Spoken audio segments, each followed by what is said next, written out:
Финландският Рейфас. Един скромен и коректен противник. И все пак, последните 3 турнира за купата на носителите на купите, този отбор е завършил наравно с Лион, Франция, Малмö, Швеция и Уест Хем, Англия. Но на стадиона на Герена бе сполетян от неочаквана градушка. 12-2.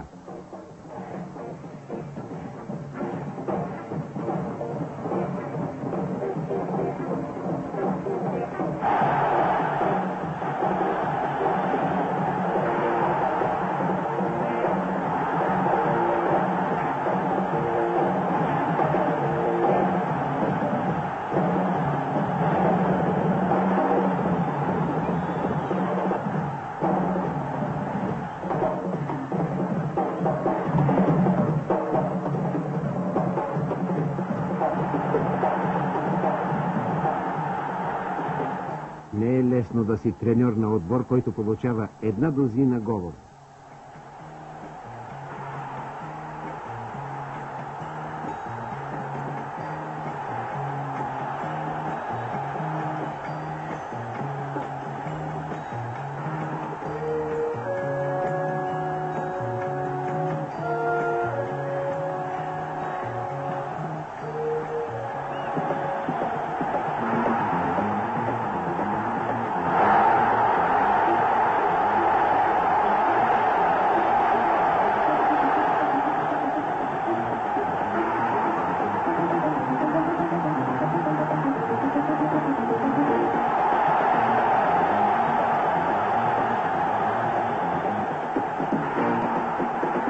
Ето какво обича да гледа публиката.